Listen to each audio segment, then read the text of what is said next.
Hello, this is Satabisha Bhaumik. Welcome to my LifePage, and today I'm going to be talking about modeling for still photography. Before that, I will give you a little bit of introduction about myself. I have done my schooling from Delhi Public School, Vasant Kunj. I have done my undergraduation and post-graduation in English literature from Ladies Shri Ram College and Delhi University. I have also done a diploma in journalism from Times School of Journalism. I have been a model for 6 years. I have done modeling for various brands and I have worked with international clients, and I have a certain level of experience when it comes to professional modeling for brands like Lakme and Loreal, and especially makeup brands. Modeling for still photography is quite different from other forms of modeling like runway modeling, which requires the model to run down the ramp walk. That often requires you to have a very well-built physique. But for still photography, it's more important to have prominent features so that you could put across, you can sell the product that you're modeling for. So you have to really strictly follow the brand archetype that you're doing. Like if you're doing it for a perfume brand, if you're doing it for a lipstick brand, you have to embody the brand and put it across to your audience. So you have to understand the brand very well to do this. First one is keeping up with the latest trends, and I think this is most important because you have to know what is the best poses and the best models who are in the business. So you have to follow their work very closely, and while you're doing that, you have to understand what the brands demand nowadays, because every day the demands of the industry is obviously increasing and the competition is getting more intense. So you have to follow all the work, the portfolio of all the brands, prominent models especially. So accordingly, you have to train yourself, you have to define yourself. So I think this is most important. So you have to know how to be your best at all times. While you are doing any auditioning or while you are giving any kind of interview, you should know how to present yourself.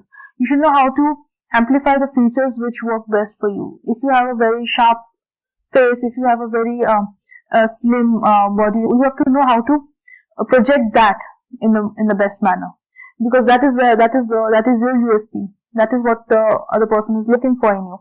So you have to know how to put that across well. So if you are, for example, a model for skincare products or eye makeup products, first is good pay. So if you're looking for a job option that pays your bills, that works for you, I think modeling is a good option, because you may not get your first break eventually. You may have to struggle for a long time, but eventually it does pay off. And if you land a very good modeling assignment, then it can really, you can look forward to paying off all your dues in a very short time. And per assignment, if you are a good model and if you're working hard and if you're creating a good brand image for yourself, you would very easily earn at least above 30 to 40,000 per assignment. So I think that is a really good plus point of this.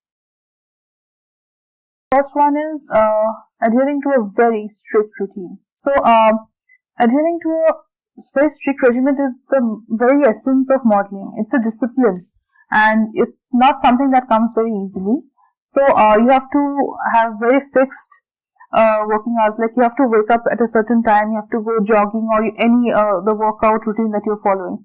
And doing that in the long run can be extremely taxing. It can be extremely difficult. So I think this is the biggest challenge, and people find it very hard to stick to the routine. They often cheat, which often like really puts them back. So I think this is the biggest challenge. Extremely early, so that you get enough time for gymming and jogging and doing all the fitness routine. So I would wake up at around 6:30 or 7, and then I would go for jogging. And after that, I would go for yoga, because that would really help me after a really taxing jogging for 2-3 kilometers. Then I would come back, and then I would have some healthy juices. So I prefer to have wheatgrass juice and amla juice. So that really helped me, took care of my skin, it took care of my, and also it satiates your hunger. So that really helps. And so once you're in modeling, you have to always keep in mind that it's all about your mind and body. If you stabilize both of them, you'll be the best in the industry. So thereafter, then I have to either go for a modeling assignment or I have to do my other work. So while doing still photography, whenever I had an assignment, most of the shoots were during the day, in the daylight. So I would leave for shoots at around 9:30 or 7, whenever the time is.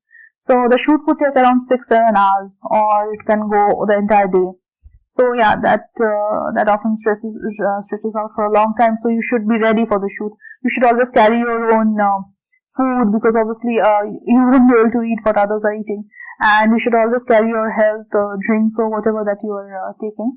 And the shoot would end by around 4 or 5, and then I would come back, and normally I would want candid shots to look, but you won't be able to look at the shoot until it's published. So then I would again hit the gym. Then I would gym for at least 2-3 hours.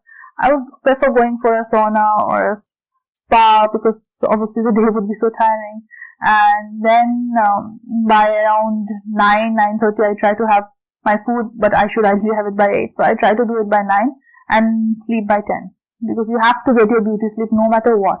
Can't compromise on sleep. So this is how a day looks like. I hope I've given you a balanced view about modeling. Thank you so much.